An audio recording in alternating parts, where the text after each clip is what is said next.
que pudesse substituir o termo popular que aqui nós empregamos no tema.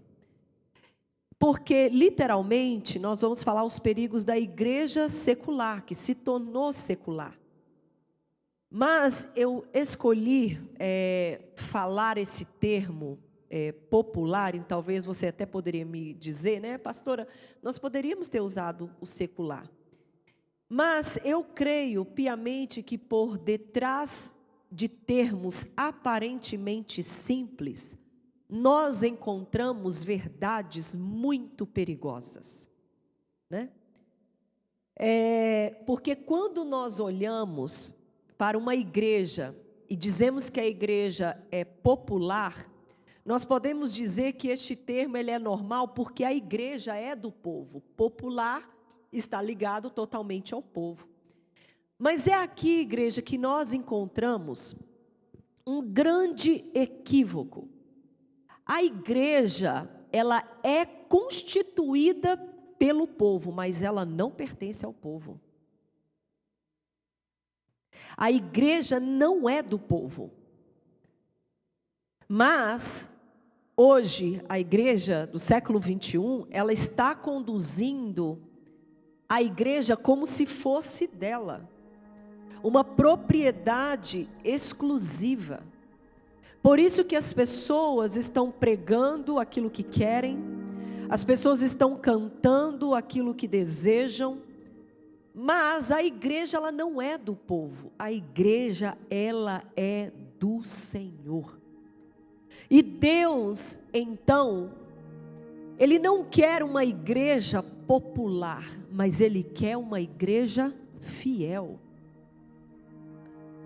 Fiel às suas escrituras. Fiel à palavra. Como está difícil ter uma igreja assim. Porque hoje a igreja é para o povo, né? Hoje a igreja, nossa, ela precisa ser popular, conhecida. Inchar a igreja. Mas Deus, Ele está assim, preocupado com a igreja ser fiel à sua palavra. Fiel à sua palavra. Porque hoje nós vivemos num século em que as pessoas elas se preocupam muito com a opinião do outro ao seu respeito, né? E a gente até ensina que nós não devemos preocupar com a opinião das pessoas, o que elas acham a respeito de nós.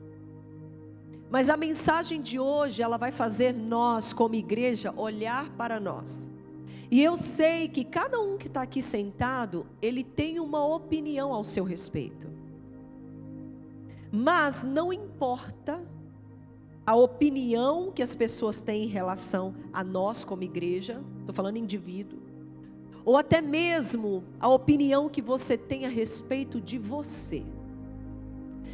Porque o que importa é o que Deus formula ao nosso respeito como igreja, porque sabe o que é interessante, irmãos? Deus, Ele não tem uma opinião ao nosso respeito. Deus, Ele tem um diagnóstico. Deus não está nem aí se você é uma mulher ou um homem emotivo, se você é sensível, se você é durão, se você tem cabelo vermelho, tem cabelo louro, se você é gordo, se você é magro. Deus, Ele não tem opinião ao nosso respeito. Deus tem um diagnóstico. Tanto que quando você pega as cartas de Apocalipse à igreja, você vai ver Deus fazendo o quê? Diagnóstico. Você não é quente nem fria, você é morna. Você se acha rica, mas você é pobre, cega e nu. Você se acha uma igreja pobre, mas você é rica, porque tinha o ensinamento da palavra. Então hoje, como igreja, quando Deus olha para mim e para você, qual o diagnóstico que Ele está tendo hoje de cada um de nós? O quê?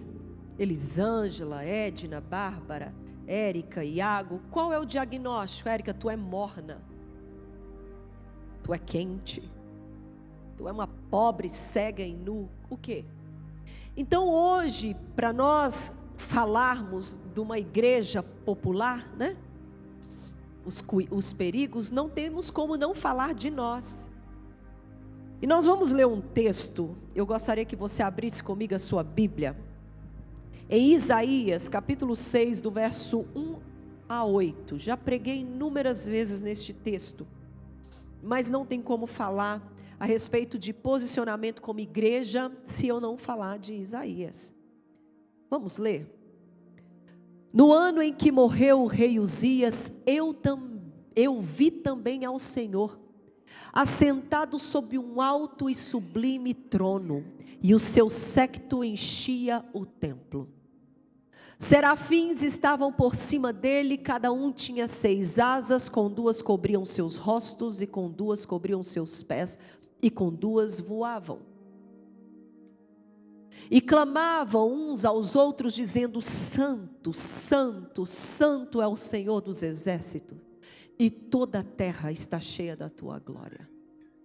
E os umbrais das portas se moveram à voz do que clamava, e a casa, ela se encheu de fumaça.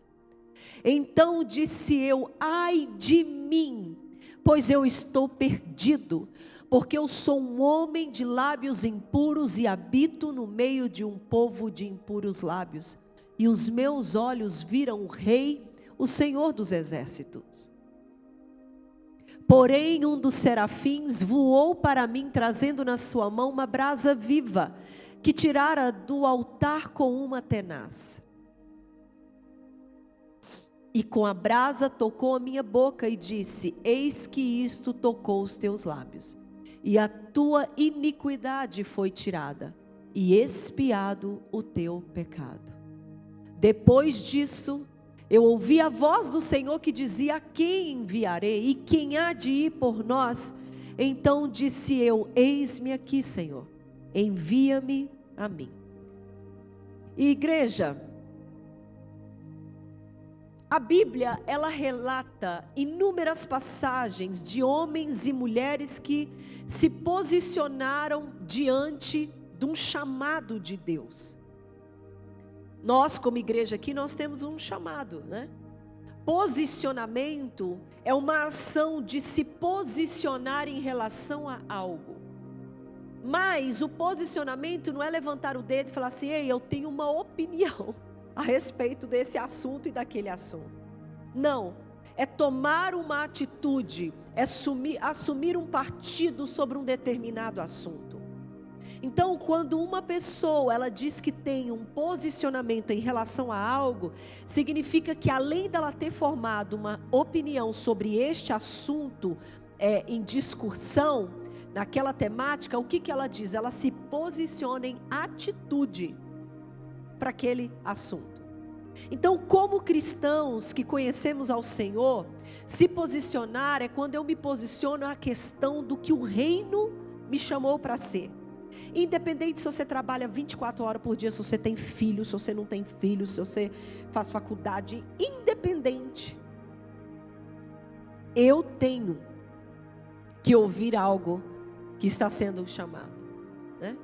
Porque quando eu não me posiciono, eu me torno omisso, tampo os meus ouvidos para aquele que está me chamando. Então, quando eu pensei sobre esse assunto, instantaneamente veio a história de Isaías, que é um dos livros que eu mais sou apaixonada na Bíblia. Antigamente, igreja, os profetas eram homens que Deus levantava em tempos sombrios da história de Israel. Eles eram os grandes evangelistas da sua época.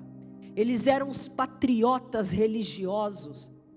Os profetas eram homens corajosos, denunciavam o pecado, se preocupavam com a corrupção moral, política da nação. Mas a maior preocupação dos profetas era com a idolatria, algo que Deus não suportava. Então, naquela época, Deus falava diretamente com profetas. Não tinha meio termos. As pessoas, elas não tinham o privilégio de ouvir Deus falar, igreja. E então, Deus escolhe Isaías para revelar a sua glória, para mostrar quem ele era. E ali neste texto, e eu já ministrei tantas vezes nesse texto, fala do chamado de Deus para a igreja, para mim e para você. Como que é perfeito. Você sabe por quê, irmãos? Eu vou repetir, já falei isso aqui milhares de vezes. O verdadeiro chamado de Deus, ele expõe claramente a nossa condição atual. Quando Deus chama a igreja, quando Deus nos chama para fazer parte da igreja, primeiro Ele vai te mostrar a condição que você está. Vai mostrar o que está dentro da tua mente, o pecado, os pensamentos, aquela vontade. Deus vai expor. Quando Deus chamou a Isaías, e Isaías recebeu a visão, o que aconteceu? Na hora, ele viu que ele era um homem impuro. É por isso que eu não acredito em pessoas que falam ter experiências com Deus e não teve mudança de vida. Cara, não entra na minha cabeça. Me prova aqui diferente. Pessoas que tiveram experiências e não ter mudado o jeito de vestir, o jeito de falar, de pensar. Gente, não existe. Porque quanto mais eu vou chegando perto daquela glória, mais o que está oculto em mim vai sendo assim, ó. Porque os meus pecados mais ocultos diante de Deus são como labaredas de fogo. Sabe aquele raio-x? Quanto mais perto eu vou chegando daquela glória, o que as pessoas experimentam são a presença de Deus, porque até o diabo estremece a presença de Deus. Quanto mais eu e você, tu vai sentir a presença de Deus no culto. Agora, experiência sem transformação? Não existe. Quanto mais aquela glória, quanto mais vou chegando para perto da cruz, quanto mais eu vou meu Deus do céu, mais eu vou vendo, meu Deus, o que eu falei? Meu Deus, olha o que eu estou vestindo, meu Deus, olha o que eu estou ouvindo, olha o que eu estou pensando. Porque isso vai mais me revelando. Então, quando Isaías, ele se depara com aquela glória, ao invés dele elogiar a glória, sabe? Imagina, gente, imagina. Você vendo os anjos ali, o Senhor sentado naquele trono, imagina você. Eu ia ficar assim, meu Deus do céu, que coisa maravilhosa. Na mesma hora ele, meu Deus do céu, que vergonha. Meu Deus do céu, meus lábios são impuros. Vai lá saber o que esse termo não significa, né? Meu Deus do céu, olha para mim. Mas, correndo para a gente entrar logo na pregação, no estudo, o interessante é a forma que a iniquidade do profeta é tirada.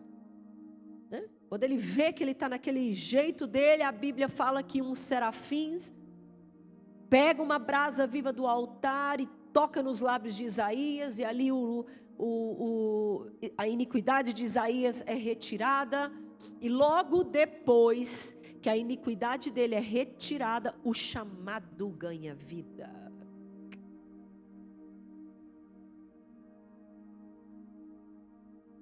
Quando a iniquidade é tirada, o chamado de profeta ganhou vida. Ele estava pronto para anunciar a palavra de Deus. Mas Deus, ele faz uma pergunta ao profeta, igreja, que pelo amor de Deus, eu fico pensando assim, meu Deus do céu, que me chamou muito a atenção. A quem eu enviarei? Gente, parece até irônico, né? Deus faz todo aquele trabalho, toda aquela obra, aí é como se, né, Deus estivesse, sei lá, andando assim, ué, quem que eu vou enviar? Tipo assim, ué, Deus, olha eu aqui, poxa.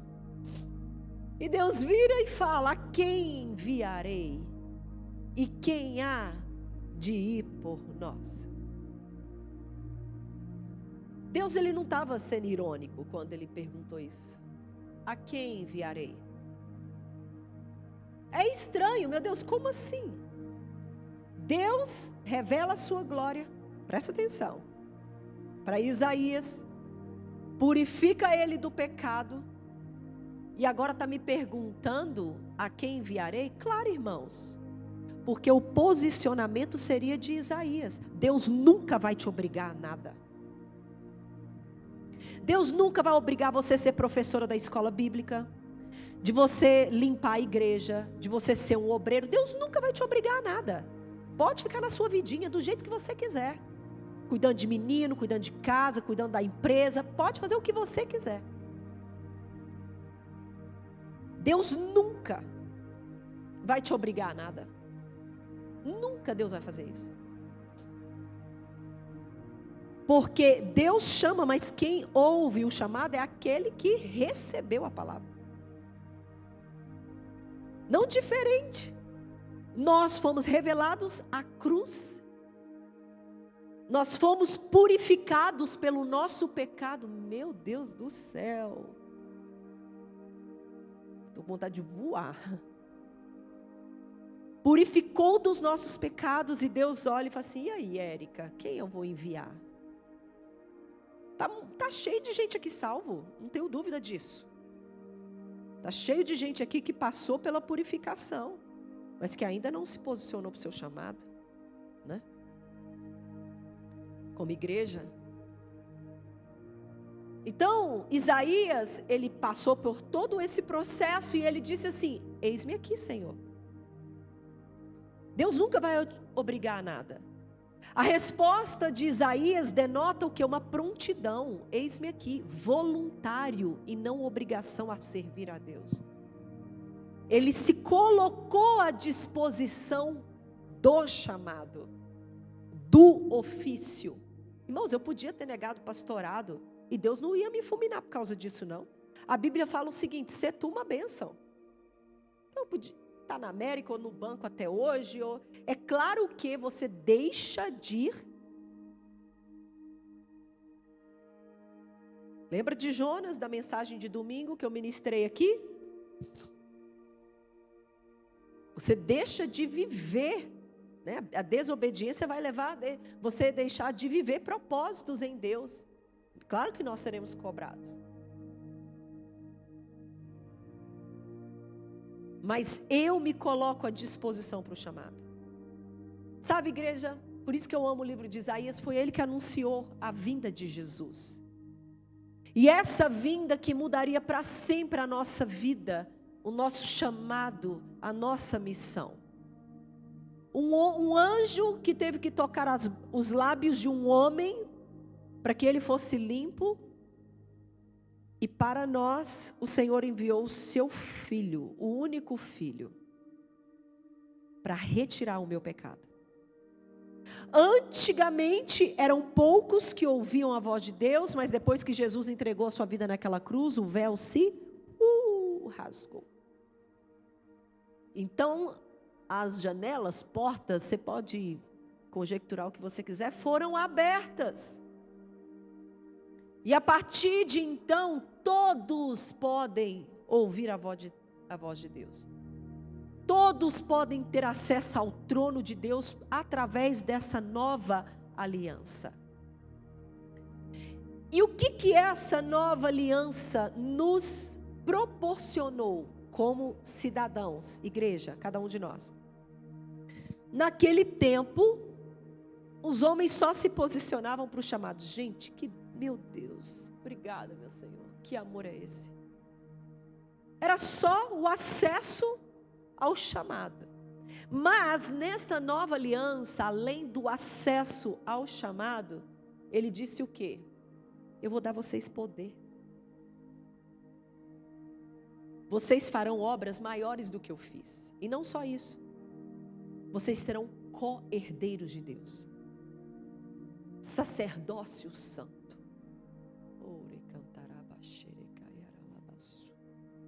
Obrigada, Senhor.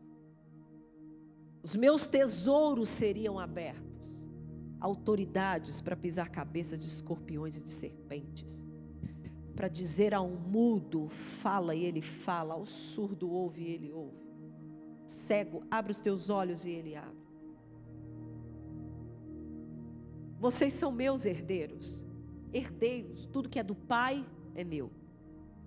Então, o cumprimento do chamado seria algo muito mais além do que simplesmente os profetas de antigamente que recebiam e tinham que transmitir. Nós, além de transmitir, nós possuiríamos autoridade para profetizar vida ou morte. Com tudo isso que nos foi proporcionado, meu Deus, eu estou na introdução, vamos lá. Com tudo isso que nos foi proporcionado, o resultado deveria ser uma igreja forte. Toda essa história que eu contei para vocês era para chegar nesse ponto. Todo esse processo era para fazer uma igreja forte, de autoridade espiritual. Mas a verdade é que nós estamos encontrando uma igreja que está cada vez mais em um sono profundo espiritualmente. Estão prostituindo o altar. Estão prostituindo a música na igreja. Estão fazendo a igreja popular, a igreja do povo. Venha como estás e fique como estás. A igreja está perdendo a sua reverência a Deus. Está trazendo Deus para o mesmo nível do homem. Eu falo com ele do jeito que eu quero. Estão abandonando, estão desfazendo a reverência de Deus e substituindo por entretenimento em massa. A perda do senso de majestade. Eu estou falando de um Deus majestoso. A perda de um senso de majestade está gradualmente trazendo a perda da reverência religiosa e da consciência da presença divina.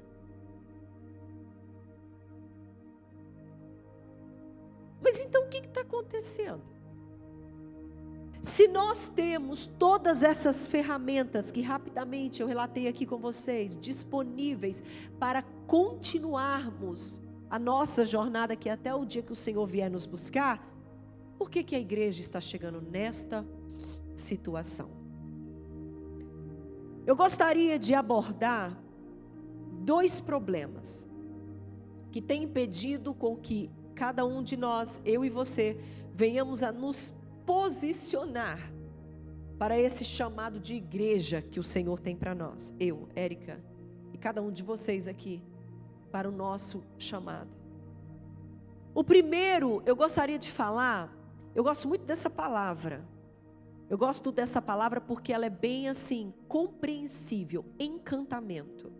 Você já ouviu falar em encantamento? Encantamento é uma coisa que te ilude, né? Você fica encantado. O que seria o encantamento? Encantamento é aquela sensação de deslumbramento, admiração, grande prazer que tem como reação a alguma coisa boa. Você dá valor àquilo que você está vendo, àquilo que você está ouvindo, àquilo que você está percebendo. Hoje, igreja, a política do mundo é o quê? Eu tenho que eliminar os meus problemas, ao invés de resolver os meus problemas. O encantamento do mundo é esse, ele fala assim, olha, não estou bem com esse marido, eu vou largar. Não estou bem com essa igreja, vou largar. Eu não estou bem com esse trabalho, vou largar. O encantamento, ela faz você ir caminhando de uma forma negligente, que faz com que você conduza a sua vida pelo encantamento do Deus que governa este mundo, ao invés daquilo que governa as nossas vidas. O mundo, igreja, ele nos deslumbra. Aquilo que eu não estou satisfeita, eu elimino. Eliminar é arrancar, tirar, ao invés de tratar.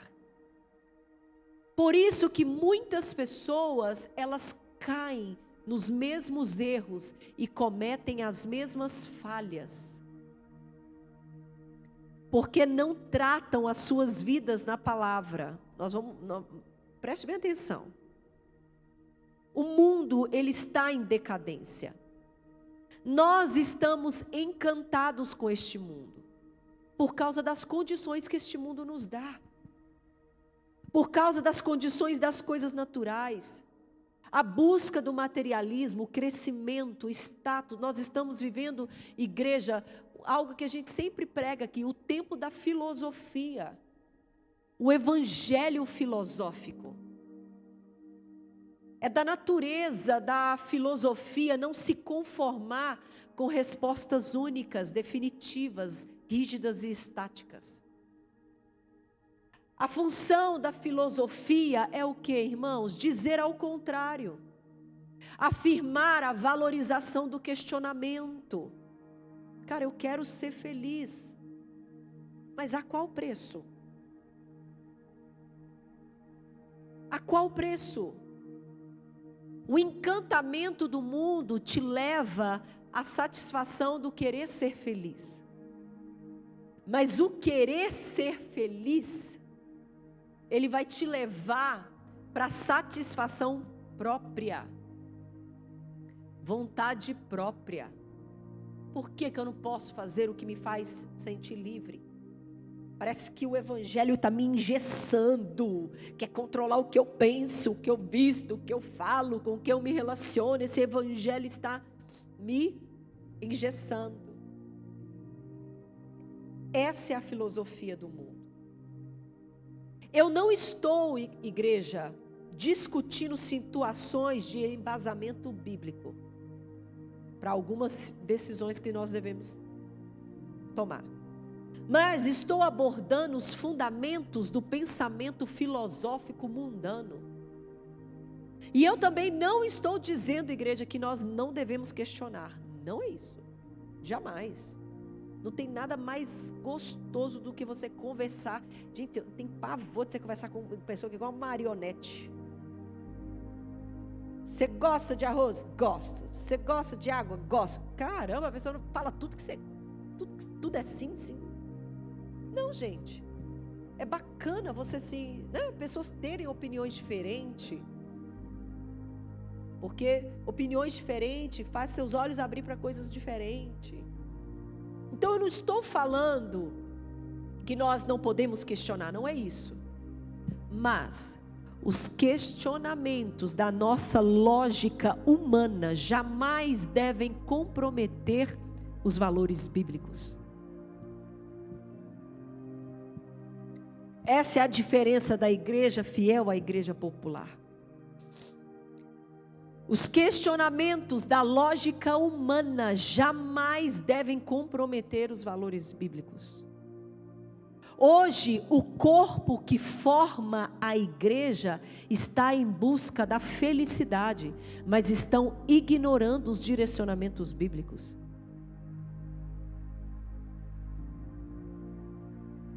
Assim como o mágico enfeitiça a sua plateia, o mundo tem enfeitiçado a igreja. Meu Deus. Tem enfeitiçado.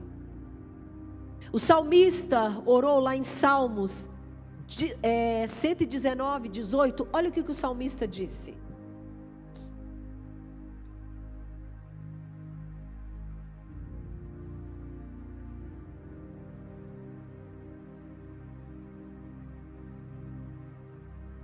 Travou? Salmo 119, 18 diz assim: desvenda os meus olhos, para que eu veja as maravilhas da sua lei. Ou seja, as leis de Deus não é engessamento, são maravilhas. Por quê? Porque o que você pensa ser engessamento São cercas de proteções. Meu Deus. As leis de Deus, irmãos, são cercas de proteções. É para nos proteger de tanto amor que Ele tem. Porque você não tem noção do que você é capaz de fazer se você não for guardado pela lei. Meu Deus, irmãos. O ser humano está fora de controle. E olha que pessoas que dizem ter Deus. Então o salmista ele diz: Senhor, desvenda os meus olhos, para que eu veja as maravilhas da sua lei. O feitiço deste mundo, igreja, é quebrado quando nós permitimos que a palavra seja a nossa condução de vida. Então as leis de Deus, elas não são um castigo para nós, são as cercas de proteção, que nos protege de nós mesmos. Porque um homem e uma mulher sem a lei de Deus no coração, ele é deplorável, sem limites, se autodestrói. Então elas são para proteger de nós mesmos, das influências do diabo em nossas vidas. E talvez você possa se perguntar: pastora, qual é a arma, então, contra o encantamento deste mundo? Temor. Irmãos, o dia que você estiver fazendo algo e você já não está mais sentindo nenhum peso daquilo que você está fazendo, falando, ou seja lá o que for, o temor já foi embora há muito tempo. Nós podemos perder tudo, igreja, tudo, menos o temor de Deus, porque o temor de Deus é o termômetro do crente. Eu vou repetir: o temor é o termômetro do crente. Quando você começar a pensar ou querer fazer alguma coisa que já não está mais incomodando, olha, liga a antena, meu Deus do céu. Epa, porque o temor será o seu termômetro. É o nosso termômetro, igreja. E a minha pergunta para nós aqui como igreja: em qual nível se encontra o seu temor a Deus? Em qual nível? Irmãos, olha a aula que nós vamos ter aqui agora sobre o temor do Senhor. Está travado ainda? Já está funcionando? Salmo 111, versículo 10. Anota mesmo quando chegar em casa. Sabe aqueles versículos de trocar toda semana na geladeira? Então, use esses versículos, nós vamos falar sobre o temor. O temor do Senhor, ele é o princípio da sabedoria. Ou seja, não é nem um seminário, Thalia. Não é nem uma sala de aula. Não é nem ouvir o melhor pregador que existe, ou a melhor pregadora que existe. O temor a Deus é o princípio da sabedoria. Bom entendimento tem todos os que cumprem os seus mandamentos, e o seu louvor permanece para sempre ou eternamente. O que isso aqui está querendo dizer? Isso aqui está querendo dizer, irmãos, que o temor de Deus te ajudará a fazer as escolhas que refletem os mandamentos de Deus. Meu Deus, meu Deus. O temor do Senhor nos ajudará a fazer escolhas que refletem os mandamentos de Deus. Eclesiastes capítulo 12, verso 3. Agora vai ser um atrás do outro, tá, Mateus? Eclesiastes capítulo 12, verso 11. No dia em que temerem os guardas da casa, e se encurvarem os homens fortes, e cessarem os moedores, por já serem poucos. Espera aí, irmão, só falta eu ter. Deixa eu ver aqui se é isso mesmo. Ah, tá, é assim. Sim, vamos lá. 12:3, não é? Ai, desculpa, é 12:13. Mas tem a ver com o texto, mas é 12:13. Obrigado. De tudo que se tem ouvido, o fim é: teme a Deus e guarda os seus mandamentos, porque isto é o dever de Deus. O que é que qual que é o estudo sistemático desse versículo, igreja? O temor de Deus vai te conduzir à obediência. Tema a Deus, o fim de tudo é tema a Deus. Por quê? Porque o temor a Deus vai me conduzir à obediência. Eclesiastes capítulo 5, verso 7. Esse aqui eu amo. Porque como na multidão dos sonhos a vaidade, assim também nas muitas palavras, mas tu teme a Deus. O que aquilo ali está dizendo? O que esse versículo está dizendo? Que o temor a Deus vai te livrar dos encantamentos malignos, porque o diabo visita seus sonhos.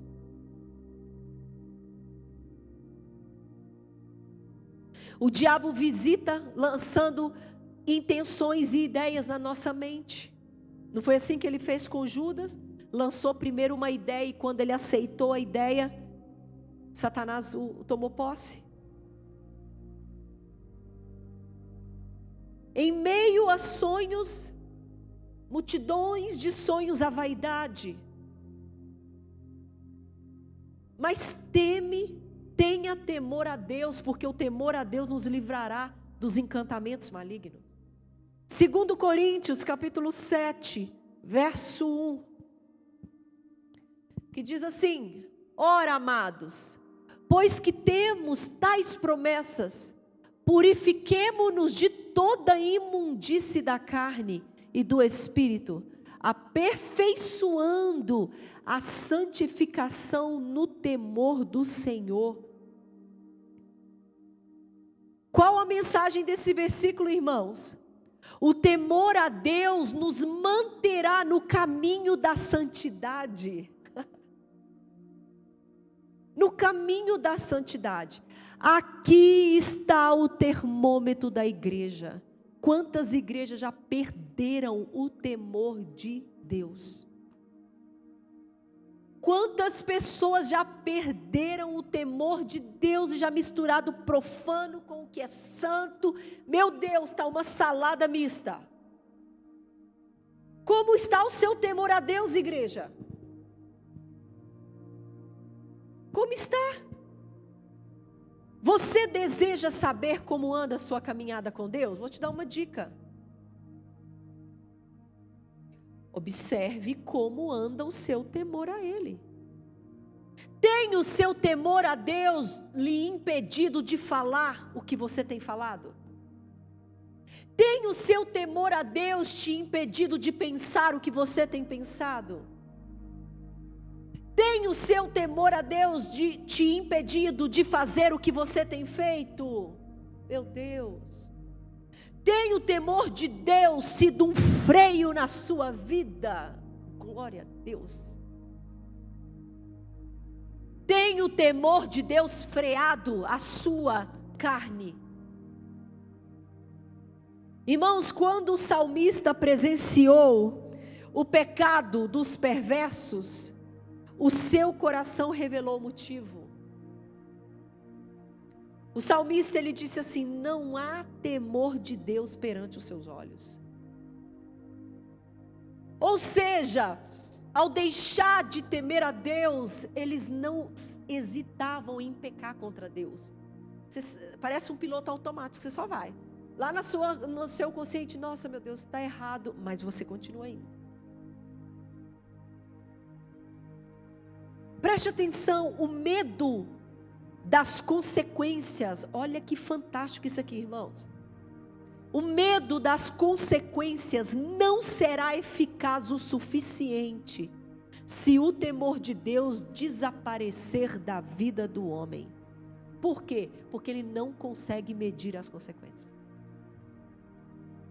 Então não adianta pensar na consequência. Consequência não é para ser pensada, irmão. Consequência é para ser medida. Entenderam? Vou repetir, consequência não é para ser pensada. Consequência é para ser medida. Então pensar nas consequências não vai ser o suficiente. Se o temor desaparecer das nossas vidas, por quê? Porque ela não consegue medir as consequências. Segundo ponto, religião. Não vamos falar religião. Vou falar comportamento religioso. Melhor, né? Comportamento religioso. Abra sua Bíblia em Mateus capítulo 23, verso 27 ao 32. Segundo ponto, o que tem impedido a igreja se tornar uma igreja fiel, ao invés de popular. Comportamento religioso. Mateus 23, nós vamos ler do 27 ao 32. Ai de vós, escribas e fariseus, hipócritas, pois que sois semelhantes aos sepulcros caiados, que por fora realmente parecem formosos, mas interiormente estão cheios de ossos de mortos e toda a imundícia. Assim também vós, exteriormente pareceis justos aos homens, mas interiormente estáis cheios de hipocrisia e de iniquidade. Sangue de Jesus tem poder. Ai de vós, escribas e fariseus hipócritas, pois que edificais os sepulcros dos profetas e adornai os monumentos dos justos. E dizeis: se existíssemos no tempo de nossos pais, nunca nos associaríamos com eles para derramar o sangue dos profetas. Assim, vós mesmos testificai que sois filhos dos que mataram os profetas. Enchei-vos, pois, a medida de vossos pais. Tem mais? Isso aí. Serpentes, raça de víboras, como escapareis da condenação do inferno? Eita, comportamento religioso. Jesus, ele compara aquela pessoa que tem um comportamento religioso. O que é o comportamento religioso? Sou crente, né? Rituais religiosos. Ele compara essa pessoa como um sepulcro caiado. Hoje os cemitérios são maravilhosos, né, irmão? Pelo amor de Deus, dá até paz mesmo quando você entra ali. Até parece que tem paz ali, né? Não tem nada ali. Mas é uma paz, é lindo, aquelas coisas são maravilhosas, as plaquinhas, até mesmo onde aqueles que têm catatumbas que fala, estão tudo bonito, ornamentado, as pessoas levam flores, mas irmãos, ali está cheio de osso morto, bicho comendo, a gente não vale nada mesmo, né? Bicho comendo. Jesus está olhando e falando assim: meu filho, deixa eu te falar uma coisa, que adianta você ser religioso, você ter um comportamento religioso, mas por dentro você está fedendo, por dentro a coisa está feia. Então o comportamento religioso, ele me permite a cumprir regime, não é? Está levantando, gente, eu nunca vi tanta artista crente, né? A musa fitness é crente, o cantor é crente que passa lá em casa, tira minha roupa, aí depois está cantando um hino, tá? Pelo amor de Deus, perder o senso da majestade e da santidade de Deus. Então o comportamento religioso, ele me permite cumprir um regime, até mesmo porque a filosofia nos permite a ter esse comportamento, né? é de onde se vem o quê? A comercialização do evangelho. Se eu tenho um rostinho bonito, se eu tenho uma boa oratória, enfim, meu Deus do céu, eu posso transmitir a palavra. Bonitos por fora. A verdade, igreja, é que a religião, ela faz o que com o ser humano? Ela convida o ser humano a crer em alguma coisa. É ou não é? Estão comigo? Eu preciso acreditar em alguma coisa. Cumprir rituais religiosos, mas não necessariamente ter a religião como prática de vida. Eu me converto a uma mentalidade, mas eu não transformo essa mentalidade em atitude. Uau! Não passamos de religiosos. A triste realidade, igreja, é que o cristianismo moderno simplesmente não consegue produzir cristãos capazes de apreciar ou sequer experimentar a vida no Espírito. O cristianismo moderno não consegue, igreja. Consegue produzir cristãos capazes de viver uma vida em espírito? Não se podem ver as mãos e os pés furados de Cristo na vida da igreja. Não conseguem ver a coroa de espinhos na vida da igreja. Porque experimentar do Espírito não é coroa de princesa, é coroa de espinho, porque antes da honra vem a humilhação.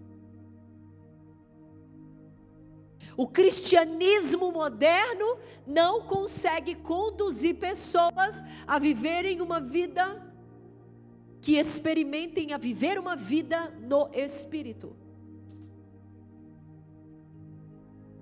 Não conseguem produzir cristãos que, quando pessoas olham para eles, conseguem ver mãos furadas e pés furados. Não conseguem ver coroas de espinhos. Não conseguem ver Cristo nas pessoas. Irmãos, eu já vi pessoas falando de Cristo, seminuas, que eu olhei para dentro e falei assim, meu Deus do céu, será que eu sou santarrona demais? Será que eu estou sendo hipócrita? Será que eu estou sendo fariseu? Será que eu estou sendo... Você fica confuso assim, como que vê Cristo na vida das pessoas? O cristianismo moderno está fazendo com que a sociedade não veja Cristo em nós.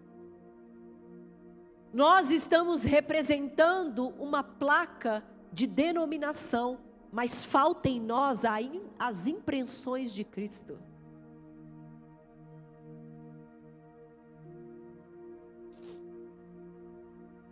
Estamos carregando placas de denominações, mas não estamos carregando impressões digitais de Cristo em nós. Porque se eu fui vaso na mão dele, as impressões digitais do oleiro ficarão no barro, no vaso. A igreja se esqueceu que a sua suficiência vem exclusivamente de Deus e não de dons, de talentos, de popularidade.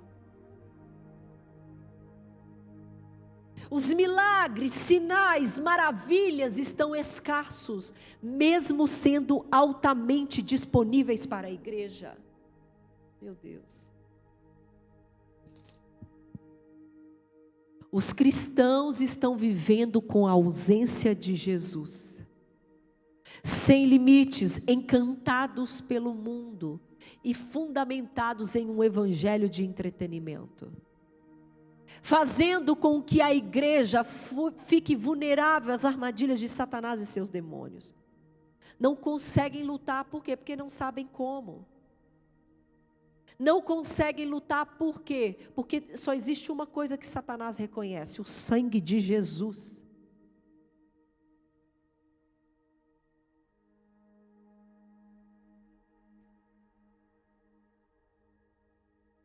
cair alguém endemoniado aqui agora, igreja, quantos de nós levantaria e ia ali expulsar o demônio? Será que o demônio ouviria você? Será que ele ouviria a mim?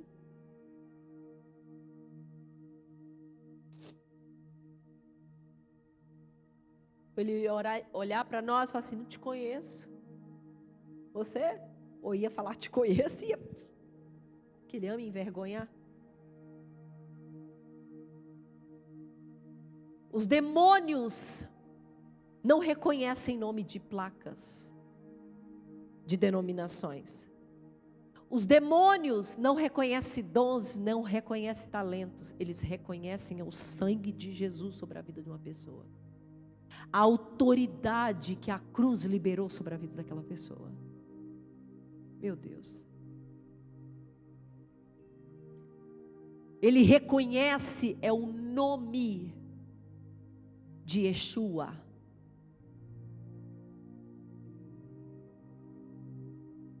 É este o nome que ele reconhece.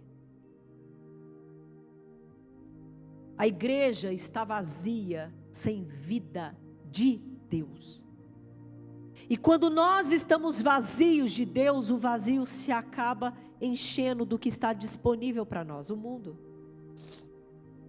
E o que é estar cheio do mundo? É viver uma vida totalmente influenciada pelo comportamento deste mundo. Tudo que ele indica, desejar aquilo que não é teu, fazer o que ele te proporciona, caminhar conforme ele te dita. Deus tem chamado a igreja fiel para triunfar, desbravar e conquistar. E como que eu venço o comportamento religioso, para terminar? A única forma de nós recuperarmos nossas perdas espirituais é revendo o nosso conceito a respeito de quem nós dizemos seguir. Deus. Qual é o seu conceito de Deus? Porque você caminha exatamente no nível que você tem a respeito de Deus. Uou! Que responsabilidade agora, hein? Se você quer recuperar as perdas espirituais, você vai precisar rever os seus conceitos de Deus, porque cada um de nós caminhamos de acordo com o nosso conceito a respeito de Deus. Tem pessoas que Deus é tão santo para ela, que vai fazer ela, vou dar um exemplo, de música. A maneira que ela vê Deus, ela vai achar se isso é normal ou se é normal, porque aqui a gente não pode falar, né? Não pode falar da vida dos outros. Qual o seu conceito a respeito de Deus? Você vai caminhar exatamente nesse conceito. Se você quer recuperar as perdas espirituais, é parar e falar: meu Deus, quem é Deus para mim? E em nome de Jesus, irmão, vou pedir um anjo do Senhor, o anjo não, o Espírito Santo, porque habita dentro de nós, para te perturbar com essa pergunta a semana inteira. Quem é Deus para você? Qual é o conceito de Deus que você tem? Porque você caminha de acordo com esse conceito. Conforme você reconhece a majestade, a santidade, você vai adaptando o seu caminhar de acordo com esta revelação que você vai recebendo. É impossível manter práticas morais sólidas e atitudes louváveis enquanto a nossa própria ideia a respeito de quem Deus é não é restaurada. Meu Deus. Impossível, irmão. Impossível eu ter práticas morais sólidas, eu ter atitudes louváveis, enquanto a minha ideia a respeito de quem Deus é não é restaurada. Quem é a pessoa de Deus para você, irmão? Quem é a igreja? Você caminha exatamente de acordo com o nível da sua resposta. Responda para Ele. Você não responde para o seu pai, para sua mãe, para o seu marido, para sua esposa, para ninguém. Você responde para Ele. Porque nós caminhamos exatamente de acordo com o nível da nossa resposta. A igreja precisa resgatar a sua concepção a respeito de quem Deus é, para que ela possa caminhar de acordo com o que ela, a igreja, foi chamada para fazer e para ser. E essa convocação é para mim e para você. Nós precisamos nos posicionar. Precisamos retirar das nossas vidas tudo aquilo que tira a nossa visão de Deus e a nossa percepção de reino. Somos uma geração idólatra. E a idolatria é uma ofensa à natureza de Deus. Se coloque de pé nessa noite, irmão. Por favor. Quem é Deus? Nós precisamos restaurar a concepção de quem Deus é como igreja, para que a gente possa conseguir caminhar como igreja no chamado que nós fomos instituídos para este propósito. Deu para pegar o estudo de hoje, irmãos? Nós precisamos, porque nós passamos todo o processo que Isaías passou. Cristo, ele foi entregado naquela cruz. A Bíblia diz que como ovelha levada ao matadouro pelos seus tosqueadores, ele não pronunciou uma só palavra, para que pudesse purificar eu e você. E hoje o Senhor está dizendo aqui: a quem enviarei? É uma resposta muito pessoal. A quem enviarei? E quem há de ir por nós? Jesus está voltando, igreja. Jesus está voltando. Não se embarace com as questões dessa terra. Não troque por nenhum prazer momentâneo a eternidade. Tem pessoas trocando a eternidade por 5 minutos de prazer, de orgasmo, de uma droga.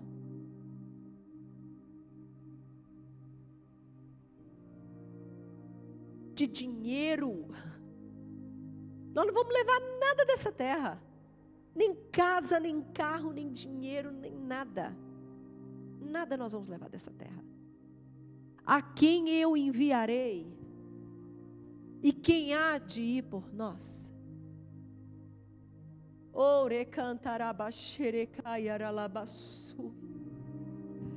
Espírito Santo de Deus, nesta noite, Senhor, nós nos colocamos diante da Tua presença, Pai.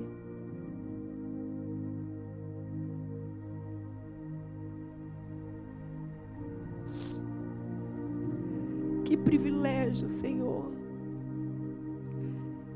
Que privilégio por ter sido chamada para pregar o Teu Evangelho, Senhor.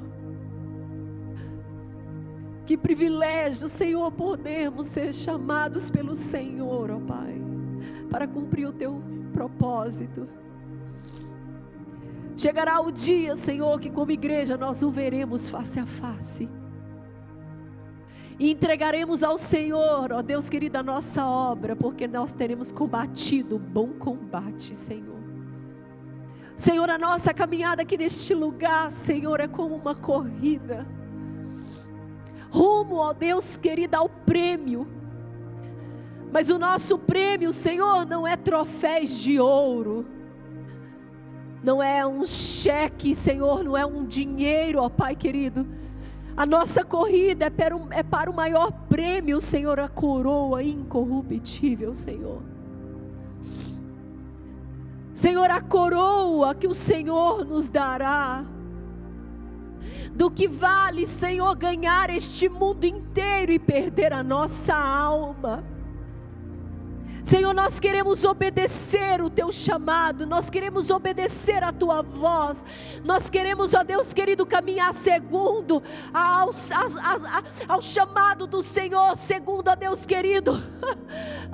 Senhor, eis-nos aqui, Senhor, com prontidão, ó Deus. Nós não queremos ser uma igreja popular, Senhor, nós queremos ser uma igreja fiel à Tua palavra, Senhor. Ajuda-nos, ó Deus, ajuda-nos a nos renunciar os pequenos deuses que temos dentro de nós. Ajuda-nos, ó Deus, a renunciar os senhores que vivem dentro de nós, ó Deus. Como igreja, Senhor, nos ajuda, Pai querido. Nos ajuda, Senhor, a renunciar esses pequenos deuses que querem governar as nossas vidas, Pai. Porque nós queremos o Teu senhorio, ó Deus. Nós queremos o Teu senhorio. Senhor, queima no coração da Tua igreja agora. Queima no coração daqueles que estão ouvindo o Teu chamado. Tira a Tua igreja do comodismo, de uma zona de conforto. Senhor, em nome de Jesus, queima a chama agora no coração da Tua igreja. Senhor, para que não se envolva simplesmente com as questões desta terra, mas, ó Deus querido, que venham se envolver com as questões que vêm do alto, Pai. Deus, desperta. Desperta, ó Tu que dormes. Desperta, ó Tu que dormes. Desperta, ó Tu que dormes. Desperta, ó Tu que dormes. Desperta, desperta, igreja. Desperta, igreja. Eis que o Senhor nos chama. Desperta, desperta.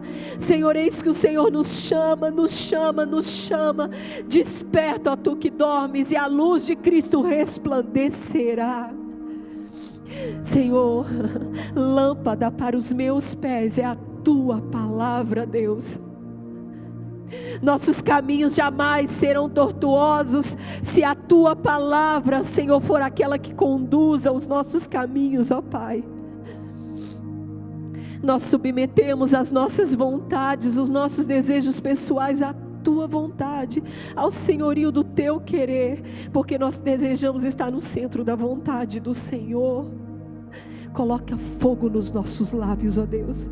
Coloca fogo no nosso coração, ó Deus. Coloca fogo nas nossas mãos. Coloca fogo em nossos pés, porque nós queremos anunciar o Teu evangelho. Nós queremos tocar os enfermos e eles serem curados. Nós queremos tocar e a abundância do Senhor vir. Nós queremos falar do Teu nome, demônios serem expulsos, ó Deus. Nós queremos, ó Pai, coloque fogo no nosso coração, coloque fogo nos nossos lábios, coloca fogo nas nossas mãos, coloca fogo nos nossos pés. Erecanta rabassobecai arabachei, rita rabassubeai arabaxerecai aralabás. Espírito Santo de Deus, coloca fogo nos nossos corações, coloca fogo nos nossos lábios, coloca fogo nas nossas mãos, coloca fogo nos nossos pés.